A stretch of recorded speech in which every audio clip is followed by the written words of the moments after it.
আরে বাতি যায়, এটা কোনো বাতাস হইলো? বাতাস তো আসছিল আমরা সময়। হাই রে কি রে বাতাস, সেটা তাইলে একটা ঘটনা বলি বাতি যা, শুনো।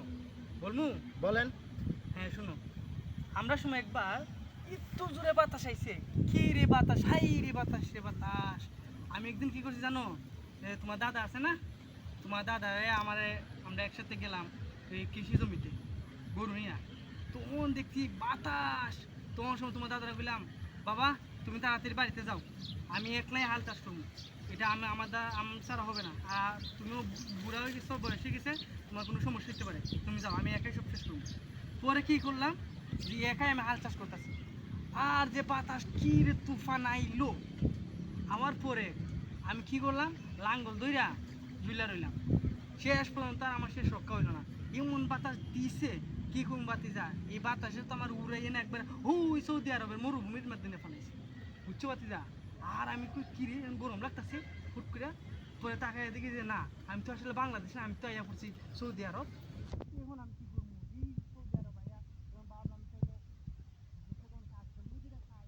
আর তোমরা চাই বুঝি নাই, তাহলে এই দেশে আসি, দেশে কাজ করি।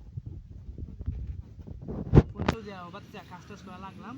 এরপরে একজনে কইতেছে যে আমার আরবিতে বললো আর কি, যে কাজ করবো নাকি। তখন আমি বললাম কাজ করবো। তখন সময় এই কাজের ভিতরে আমার অনেক ভালো ইনকাম টিনকাম হইতেছে, বুঝতে পারছো। আর হয়েছে বাচ্চা খেজুর বাগানে, বুঝতে পারছো। আর আমি তো কি কাম করলাম বুঝুই। এইটা কাম তো তোমরা দেখছো না। আর আরেকটা কথা বাতি যা, তো লোকটা আমার জিজ্ঞেস করতেছে আমি কিভাবে আইলাম, বুঝছো। তখনকার যুগে তো তোমার এই হেলিকপ্টার বিমান তেমন একটা ছিল না, বুঝছো, ওইগুলো আসতো না, সচরাচর আসতো না। তো আমি কি বললাম, এই লোকটা আমার জিজ্ঞেস করলো যে কীভাবে আমি এসেছি। আমি বললাম বাবা আমি রকেটে, রকেট উড়ে নাই। পরে এখন দেশে যাই মনে 1 বছর হইলো, কীভাবে দেশে যাইনি। পরে কি করলাম, হাই রে আমার তো টাকা আছে।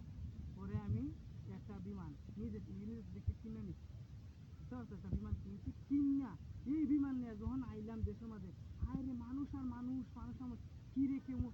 ওইবারে কাকা আইছে, ওইবারে দাদা আইছে, এই বিমান নিয়ে এসে, বিমান নিয়ে এসে সবাই দূরাইতে দূরাইতে আইলো, বুঝতে পারছি না।